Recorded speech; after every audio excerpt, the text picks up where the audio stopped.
La película La Abadesa ha llegado a Zaragoza. La cinta en la que participa Aragón TV se ha proyectado en la capital aragonesa antes de su gran estreno en cines el próximo 22 de marzo. Cuenta la historia de una joven abadesa del siglo IX que tras la muerte de su padre decidió ocupar este cargo y enfrentarse a los rígidos poderes medievales. Su director, Antonio Chavarrías, y la protagonista, Daniela Braun, han recordado cómo fue el rodaje en el Castillo de Loarre, en Huesca. Admiro mucho lo que estáis. Y por esos recuerdos les vamos a preguntar hoy también, porque ya nos acompañan en plató Antonio Chavarrías y Daniela Braun. Muy buenos días a los dos. Buenos días. También está con nosotros en esta mesa cultural Luis Alegre. ¿Cómo estás? Muy buenos días, Blanca. Muy bien. ¿Y tú? Pues deseando hablar de esta película que ya ha podido verse, ya se ha estrenado internacionalmente en el Festival de Cine de Málaga. También se ha podido ver esta semana en Huesca con algunas de las personas que participaron en el rodaje y ayer en Zaragoza. ¿Cómo estáis? ¿Qué sensaciones os dejan estos primeros encuentros con los espectadores y con el público? La verdad es que muy positivos. La película llega al público, interesa y es lo que buscas. Aquí además en Aragón con el aliciente que como se ha rodado aquí es encontrarse con un paisaje que ya conocen pero en otro contexto, que seguramente es el contexto más cercano al castillo del que normalmente ven. O sea que muy positivo. Sí, también muy emocionante porque, claro, hay mucha de la figuración y de los pequeños papeles que forman parte de Huesca y de Zaragoza. Y, claro, estos primeros pases con ellos, pues ha sido como muy emotivo porque se han podido ver en la gran pantalla y recordar ese momento tan especial del rodaje. Enseguida vamos a recordar alguno de esos momentos que se vivió en el preestreno de Huesca, pero antes quiero preguntaros, Antonio, a ti en este caso, ¿cuándo entra Loarre en el proyecto y qué es lo que le aporta?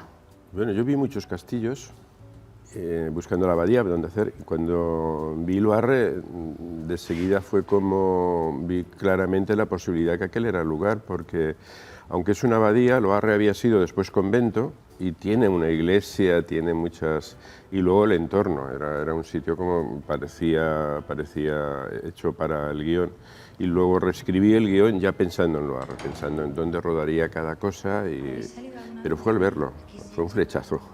¿Y qué relación habéis creado con ese entorno? Daniela, te pregunto a ti en este caso, porque le ha aportado mucho a la película, la engrandece, pero entiendo que también ha debido ser duro rodar ahí, en esas condiciones, además en pleno invierno. ¿Qué recuerdo te queda a ti, qué sensación, qué relación has creado con Loarre? O sea, personalmente era muy duro porque las condiciones eran muy difíciles, estábamos a -0 casi cada día, hacía viento, pero a su vez creo que eso ayudó mucho en la construcción de los personajes porque ayuda a entender la dificultad de la época, los pocos recursos que habían realmente y el castillo en particular, la arquitectura ayudaba muchísimo para sentirte como un puntito en medio de esa inmensidad, ¿no? Es un lugar muy majestuoso y de la manera que estaban los decorados era como muy hostil y todo esto creo que ayuda mucho para construir las capas del personaje de Emma, que es muy complejo. Yo fui uno de los privilegiados que pude ver la película en el Festival de Málaga, en el pase de prensa. Fue un pase estupendo, hubo aplausos al final. Yo disfruté muchísimo de la película por muchas razones, por su factura impecable y muy abrumadora, por ese viaje que se hace al siglo IX con esa verosimilitud. No sabes si el siglo IX era así, pero te puedes llegar a creer que era así, porque la reconstrucción es estupenda, y también por la vigencia de la historia. O sea, que pese a que está ambientada hace tantos siglos, hay algo en esa historia que sigue siendo muy actual, muy vigente.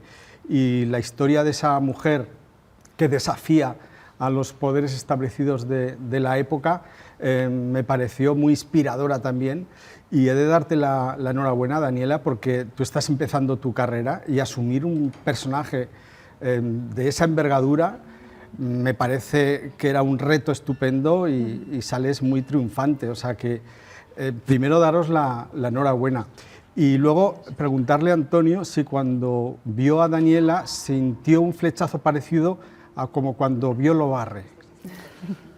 Pues fue muy curioso porque cuando arranqué el casting sabías que era, bueno, has visto la película, es un personaje muy completo, que está muy complejo, que está en toda la película y tenía que ser muy joven y no buscaba actrices conocidas. Y pensé que me iba a pasar meses buscando. Y Daniela apareció como la primera semana y tuve muy claro que lo iba a hacer ella, hasta el punto que dejé de buscar más actrices. Y hasta el punto que forcé que se firmase contrato, porque digo, en cuanto la vea otro director, la va a contratar y me voy a quedar sin protagonista. No, sí, realmente no fue como Loarre, fueron dos cosas diferentes, pero sí también fue Flecha. Lo tuve muy claro, igual que tuve claro Loarre, tuve claro a Daniela. Daniela, Antonio cuenta que conectó contigo enseguida, que esa conexión lo vio claro. ¿Cómo conecta una mujer joven con una abadesa del siglo IX? ¿Cómo llegas a meterte en su piel? Y además con la dificultad que tiene este personaje, porque está muy limitado, ¿no?, en su campo de expresión, Sí. porque apenas se te ve el cuerpo. No, es eso, el griñón te limita muchísimo, el hábito te limita muchísimo, solo se te ven las manos y además hay un trabajo de contención brutal por parte, bueno, es una decisión artística de Antonio, ¿no? Entonces era, bueno, voy a trabajar para intentar referenciarme y entrar en una época que desconozco. También hay mucha parte de ficción, por lo tanto vamos a dejar volar la imaginación, entonces miré películas que me inspiraban, escuché muchísima música, en concreto hay un compositor que se llama Levon Minassian, que toca el duduk y es franco-armenio, entonces ahí había como algo que me ayudaba mucho, no sé por qué, a entrar en sintonía. Y luego pues todo el trabajo que hubo una vez estuvimos en el castillo, ¿no?, de ir entendiendo los espacios, de ir trabajando con los compañeros, de reaccionar a ellos. Poco a poco, ¿no?, esto de las capas, es que insisto en lo de las capas porque creo que es un personaje como que tiene muchas capas. Y el espacio, la hostilidad del espacio, y poco a poco fuimos construyendo a Emma. Vamos a recordar, si os parece, ese reencuentro que se producía hace poquitos días en Huesca, en ese preestreno, con algunos de los compañeros, compañeras, en este caso, de ese rodaje. Esto es lo que sucedía.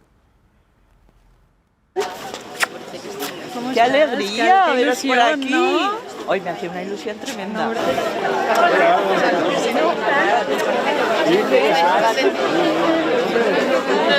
Nosotras nerviosas. Ha sido una experiencia genial, pues es que fue, sí, bueno, dura, pasamos muchísimo frío, con el traje casi no nos podíamos mover, pero bueno, súper bien, tenemos muchísimas ganas de ver el resultado. Bueno, pues 36 figurantes que encarnaron a esas monjas campesinas nobles de la época. Veíamos esa emoción en el reencuentro, es que ha pasado algo más de un año del rodaje, puede ser, pero vivisteis una experiencia muy intensa, ¿no?, todos juntos. Muy intensa. Fueron 7 semanas de pura intensidad. Sí, para mí fueron las 7 semanas de rodaje, más toda la preparación, estuvimos como 4 meses trabajando juntos. Fue muy intenso también para ellas, porque tuvieron que coger, aparte de los hábitos, la forma de moverse, de cantar, aprendieron a cantar. En Huesca encontramos un grupo de cantantes gregorianas, y entonces nos ayudaron. Y ahí se creó, como yo tenía la sensación el otro día de un reencuentro familiar. Tenía algo de familiar, porque habíamos compuesto como una familia, por la intensidad también. Como hacía tanto frío, fue tan duro el rodaje, hace que todavía hagas más piña, ¿no? Y estás aislado, con lo cual tampoco te puedes salir de allí. Un frío y una climatología adversa que creo que aprovechasteis a vuestro favor, no sé si a favor de los actores que tuvisteis que sufrirla, pero incluso se buscaba, ¿no?, el peor día posible. Hicimos lo contrario de cualquier rodaje que intentas que sea todo muy controlable. Aquí buscábamos todo lo que nos sacaba de la rutina, de la normalidad, nos lanzábamos a ello. Y en cuanto vimos que venía nieves, cambiamos el plan de rodaje para salir a rodar sin saber si íbamos a acabar el día, porque realmente nevó mucho y se quedó gente allí atascada, los caballos se perdieron, no comimos aquel día, o sea, llegó la hora de comer, estábamos allá arriba y no podíamos... No podía llegar el catering, pero sin hablar entre nosotros, mira que estábamos muertos de frío, calados de la nieve. No se podía, o sea, si parábamos a comer ya no volvíamos a rodar, porque no había tiempo, y la gente se miró y vamos, y sin comer, durísimo, pero sin comer unas condiciones muy duras. Son las cosas que hacen eso, cuando hay mucha dureza, une más a la gente, ¿no? O sea, puede ser o que desanime y que cada uno se vaya por su sitio o que une, y aquí nos une. Así que cuando acababa el día de rodaje parecía que habíamos hecho un 8000. O sea, estábamos agotados, pero había como una sensación de, mira, lo hemos conseguido. Creo que encontraste, Antonio, un asesor religioso de la zona, ¿no? Encontré varios, porque una vez allí, de pronto, fíjate que te has pasado años escribiendo el guión y no has caído que no rezaban. Yo escribía, rezan, no rezaban, cantaban. Y me doy cuenta allí. Entonces, a contrarreloj empezamos a buscar asesoría dentro de Huesca y por suerte hubo gente maravillosa que se volcó de una forma muy desinteresada de la iglesia, del mundo religioso, del mundo de los cánticos. Y a contrarreloj formamos las monjas, las figurantes, iban fuera de ellas quedaban para aprender a cantar, y cuando rodábamos, fuera de cuadro, estaban las gregorianas, que yo les llamaba con mucho cariño, cantando. O sea, ellas cantaban, las monjas y las que estaban fuera, ¿no? Y fue un aprendizaje dentro ya de Huesca. Por eso ha sido, yo creo que eso le ha dado una verdad, una espontaneidad, porque era algo que ibas sobre la marcha incorporando, y eso hace que no se pase, ¿no? Que esté fresco, porque no sabía lo que iba a salir. Estamos viendo imágenes de ese rodaje.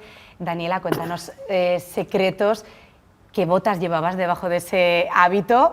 Estamos viendo que en alguna ocasión la bota no era de época, pero era necesario, ¿no? Era necesario, claro. Yo, a la que veía que el plano no se veían los pies, le pedía a Pau, que es el figurinista de la película, por favor, ponme las botas de nieve, por favor. Y me ponían unos parches de calor en la planta de los pies, y ahí sobrevivía, porque si no llegaba al hostal que no me notaba los pies y tenía que hacerme una ducha de agua caliente corriendo. Y Antonio, hemos hablado de la climatología, pero también estamos viendo en ese rodaje muchas velas, mucha iluminación tradicional, no sé si sería la palabra, porque ha sido también una apuesta personal, ¿no? El eliminar elementos de iluminación artificial y jugar con lo que te daba el entorno. Allí había varias apuestas que no sabíamos cómo saldrían. Una de ellas era, vamos a iluminar solamente con velas y con la luz que entre por las ventanas. Entonces eso nos dio algún susto, pero al mismo tiempo, igual que la nieve, nos dio sustos, pero al mismo tiempo te daba, como no lo controlabas, daba una verdad, una espontaneidad que creo que luce muy bien en la película. Creo el trabajo de Julián Elizalde, que es el director de fotografía, creo que es maravilloso. Hay algunas escenas que se ve claramente, pero la gente pensará que hay iluminación extra. No, no, hay lo que hay allí. Si hay una vela, y con eso está rodando. Bueno, y tiene un cromatismo, una viveza. Una vela no es una luz estática, es una luz que se está moviendo, y si te estás iluminando por velas hay siempre como una vibración en el espacio que juega muy a favor y que te acerca a la época, por supuesto. Y Daniela, ¿a ti este personaje cómo sientes que te ha hecho crecer como actriz? Bueno, muchísimo. Claro, es mi primer protagonista. Además, es un protagonista que lleva la película a sus espaldas y que está completamente de principio a fin. Y además con una personalidad muy especial, bueno, todas las complejidades que tiene el personaje. Entonces yo hice un maratón. Para mí fue un trabajo como de profundidad interpretativa muy grande, y lo agradezco muchísimo, ¿no? Porque es cuando disfrutas más, cuando más tienes por descubrir, para investigar. Y estar tanto tiempo rodando y manteniendo la energía y la concentración que necesitaba este personaje, aprendí muchísimo a autogestionar esta energía, ¿no? Porque no rodábamos cronológicamente, entonces a veces el personaje tenía 17 años y en la siguiente secuencia tenía 22 y ya tenía un sentimiento de lideraje y ya estaba convencida de lo que hacía, ¿no? Pero eso podía ocurrir en el mismo día, ¿no? De la inocencia y la vulnerabilidad al poder máximo. Entonces, bueno, estos cambios repentinos de estado, sí, como un entrenamiento brutal y una experiencia personal maravillosa. Y estoy súper contenta que sea como el primer personaje fuerte que hago. Fuerte y muy fuerte, podríamos decir. Sí. Daniela Braun y Antonio Chavarrías, muchísimas gracias a los dos por haber estado hoy con nosotros.